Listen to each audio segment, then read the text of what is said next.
Am I the *** hold to inform my husband that I would divorce him if he continues to defend my brother?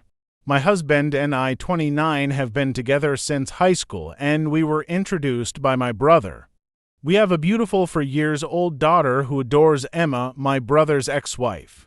My brother and Emma have been together for around 4 years. She is an incredible delight to be with, bringing out the best in him. Our entire family cherished her. At times, I felt like my parents loved her more than us, and the same was true for my daughter. Emma was a fairy princess to her, and every time we went to take her up, she would cry and urge us to go home and come back tomorrow because she wanted to be with Emma. Anyway, Emma was 26 weeks pregnant, 6 months, and we were all looking forward to it. My brother and her had always wanted a baby and seemed overjoyed whenever we visited them. She would have been an amazing mother. Emma had been feeling bad and her stomach hurt, so she requested my brother to drive her to the hospital, where the doctor said everything was all right and sent her home. She kept saying that she didn't feel right, but my brother dismissed it as her overreacting. The next day, my brother, husband, and their friends went for a fishing trip. Emma urged my brother not to go since she didn't feel right and needed someone to be with her. My amazing brother became mad, telling her to quit overreacting, that everything isn't about her, and that he needed some alone time. Well, he turned off his phone and proceeded on the trip. Emma called me crying and asked if I could come over because her stomach hurts.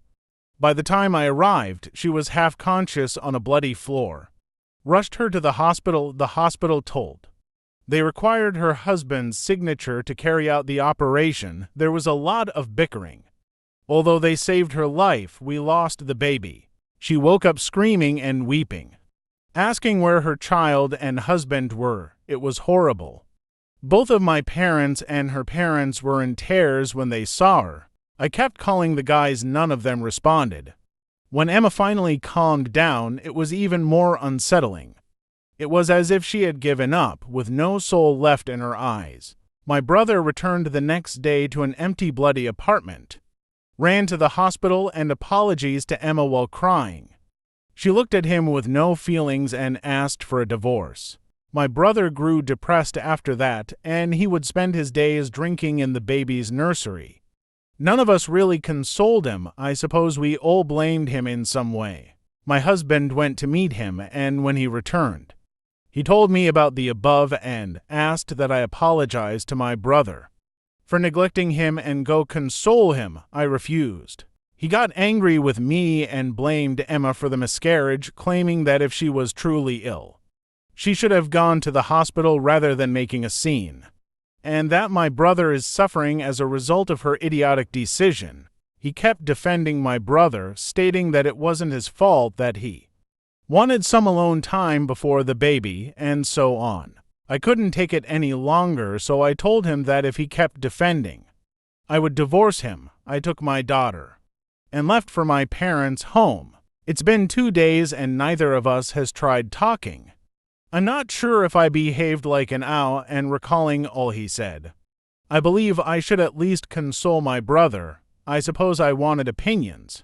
Edited prior to performing any life-threatening surgery, the hospital requires the patient to sign a waiver. These paperwork can be signed by the patient or their family. Because Emma was not conscious enough, they required her husband's signature. I was alone and confused, and it was a lot. The hospital agreed after much discussion, but it really caused a lot of unnecessary delay. Info: it was a one-night trip and they traveled to a cabin where they claimed there was no cell service. They did not think that there would be no network. NTA. For what it's worth, I also had an instance in which something felt wrong and doctors sent me home. I still didn't feel good and called my OB, who demanded the hospital take me in. My husband did not once question how I felt because he trusted in me. It was a good thing that both my husband and OB supported me and didn't make me second-guess myself like how your brother did, because my placenta ended up rupturing. I'm so unbelievably sorry for the loss. Your sister-in-law was not to blame. She didn't have the support she very much needed. Maternal care is so easily overlooked. AITAH. We were lucky that both my son and I survived. However, had I not been in the hospital and already hooked up for monitoring, that likely would not have been the outcome. My mom also felt something was off before her abruption and was ignored. Fortunately, it was later in her pregnancy, and she was lucky enough my dad was a doctor and their neighbor was an OB nurse, but my mom and sis still could have died. Always believe your feelings. I was pregnant last year, and in my 5-week my stomach started hurting me. I said that to my husband and we went to the hospital. They said, "It is just the baby growing, you are just anxious." I returned to my home and said to my husband, "They are lying, I really have a problem." Next day we went to another doctor, a woman this time. She did ultrasound and said I need to stay in the hospital immediately because I have ectopic pregnancy. Doctors aren't always right, and the brother dismissed her concerns. I'm sure he is devastated now, but it is too late. That being said, he should get some support for his grief. It just probably can't be his family right now. Maybe in the future, but they are all grieving right now. As for Op and her husband, not the whole. They might need grief counseling too. Edited to clarify. Op is not the whole. How is OP's husband not the whole? He said the miscarriage was Emma's fault. I think they were implying Op was not the whole for the situation with her husband. It's just worded really poorly. My mother-in-law had the same thing happen. My baby brother-in-law did not make it. My Mill nearly died and is really only alive because my Phil went ballistic demanding they save her life. They weren't even giving her oxygen or anything.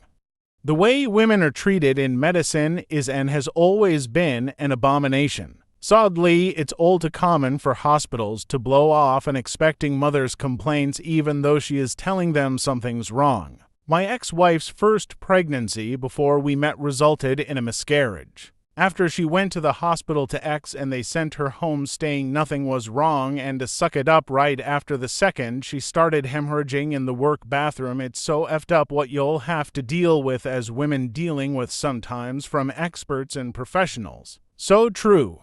Reading Op's post was tough, but it's very clear this man wasn't ready to be a father.